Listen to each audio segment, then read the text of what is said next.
it seemed to us that the Latino community, the Hispanic community, was growing. And it was late 79, the late 70s and the early 80s.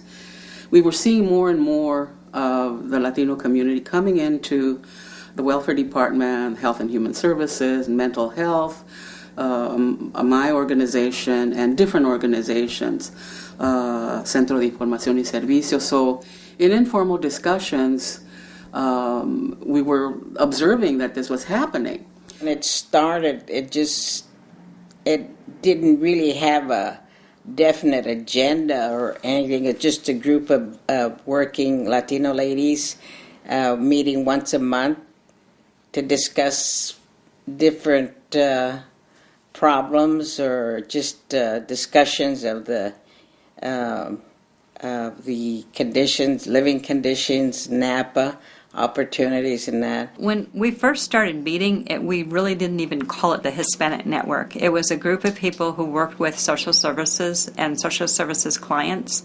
And what we found was everybody who spoke Spanish was having to go above and beyond their regular job in trying to get the services that the clients needed because there were just not that many translators available in any of our businesses. It was important for the county to bring out the Hispanics. It was the years where providing services for the Hispanic was a big deal.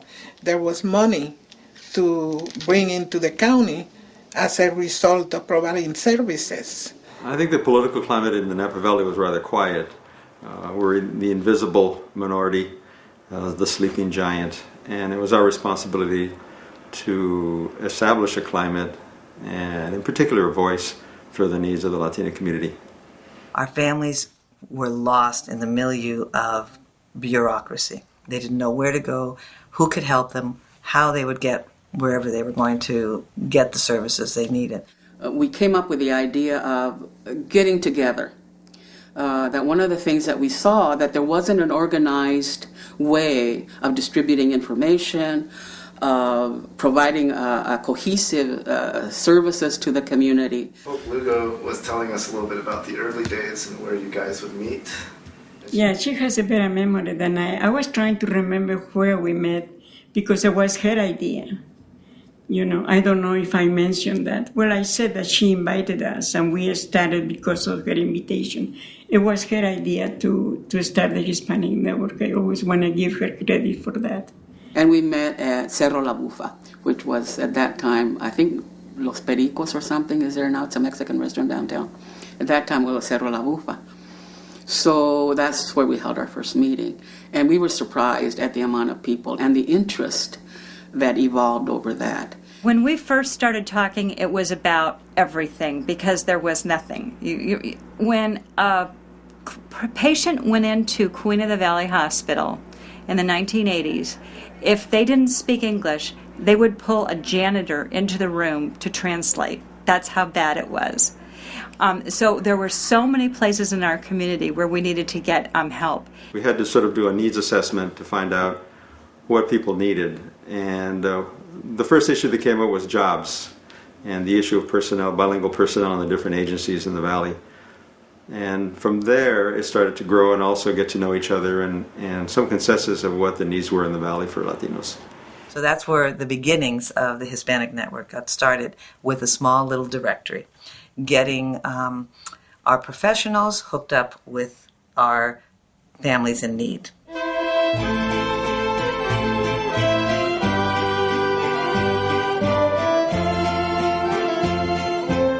One of the problems we had is that people were not taking us seriously. And there were so many groups that they started and they disbanded after a little while. But we proved that because we believed in what we were doing, and we knew that by working together we were going to provide better services, we kept together. Our agencies would not give us the time to get together. Partly, I think, out of fear that we might be stepping outside of our boundaries. I think that there was a lot of that involved. The dominant culture likes to maintain authority. Coming from the Bay Area into Napa in the 50s, it was very conservative. And coming from a metropolitan city that, was very diverse, a lot more, I think more exposure. I think Napa had some problems there too. So sometimes it was a little difficult to see, how they will treat us. But as the years, start really passing, and they just saw how the Hispanic network started, growing or was well established. I think most of the political figures start noticing that not only the Hispanic network is growing, but the Latino community is growing, and we have to put attention to them and their needs. Well, like always, there were some people that they thought that why we had to have our own organization when we should, melt with the community. And that was kind of isolated ourselves with an organization. But we show them this, our organization, rather than isolate us. We were a bridge to reach the rest of the community. And in 1986, of course, the terrible earthquake that happened in Mexico City, I believe it was 1986. And that got the group going in terms of what can we do. Here they were talking, we were listening to the television, the news and all. And it was an opportunity, we saw an opportunity for the group to coalesce better. And we did this fundraiser at the home of Villegas, Hilda and George Villegas. For us at the time, we raised, I think, gross $10,000 in that one day. And but it helped bring the group closer together. That event was such a success. I know a couple of my compadres were talking about putting together a scholarship for youth. So the first scholarship banquet we had was at the Pasta House up in Browns Valley, and we raised $300, and we thought we were on a roll, and yes, we were. 25 years later, here we are.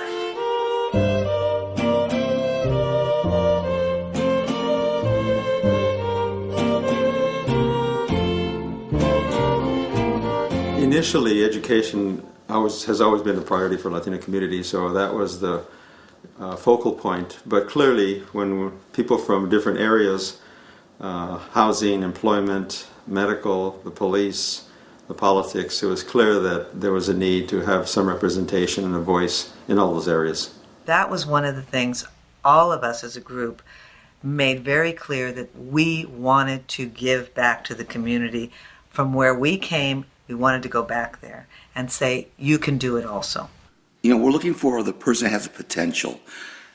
Que tiene ganas. That's really what we're looking for. Someone who's going to add to the rich fabric of our local area. Someone who's going to take on the mantle of leadership. I think the Napa County Hispanic Network, first of all, provides great role models for our young people. And by providing scholarships for not only Napa high school students, but also our transfer students from Napa Valley College, they're really empowering our students to go on and pursue a higher education. They're telling our students, we believe in you. That's how I felt when I was 18 years old and received my letter. Like, they believe in me. They see something in me. There is potential. I can do this. I think that the founders, or when I went to the interview, they saw in my application, they saw that I was a hardworking student. They saw all the community service that I did. They also saw that academically and leadership-wise, I was very strong. I'm not in the classroom, so I'm able to be out in the community, and that's when it was a mission of mine to actually become a member of the Hispanic Network and get as involved as I could, because of the fact that here I am, a professional Latino in my own community, and that was the organization that I knew was going to be the one helping me out to be able to give back. It feels great to be able to come back and now give, so that other students can do and achieve what I've achieved.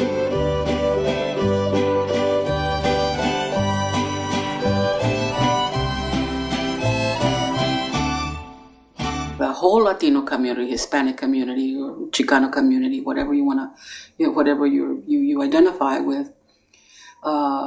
We all have to have an area where our voices will continue to be heard. And the Hispanic Network is one. It's incredible how things that do produce and beneficial to the community have their tough times, difficult criticisms, but in the long run, nothing is accomplished easy. Everything takes effort.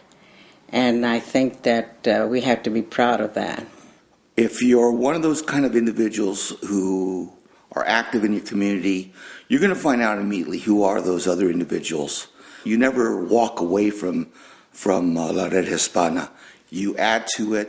You may step back a little bit, but you're always engaged with those issues in your community. We have now opened the doors for our young leaders, for those people that one day, is going to be the doctor, the astronaut, that they're going to be representing us and saying we are, that generation, that we are here in the United States. And thank you to the scholarships that, that they have given me. I'm back to the community. I'm giving them to the other, young leaders that they are just flourishing and they're coming. I think there's a legacy we have built as an organization that is quite wonderful, really. And the fact that more and more of our young people are looking to settle in the area as there's opportunity, then I think that's going to be an important part of it as well. There's new talent out there, there's new leadership, and certainly it's getting behind in developing that. The newer people that are coming in, they've got wonderful ideas and they will hit walls. My advice is those walls are not made out of cement, and even if they are, you get a sledgehammer and break through them. So it's basically going back to Cesar Chavez. Si se puede. Don't give up. We, in a way, are setting an example for other groups to work together in order to benefit the community. 25 years is a long time, and we never stop working. We have continuously working, which is another good thing. It's just not a job, it's really our life. It's really how we're making a change for ourselves and for the community. And there was no turning back. We were not going to be denied, and we won't be denied. Voz de la guitarra mía, al despertar la mañana, quiere cantar su alegría a mi tierra.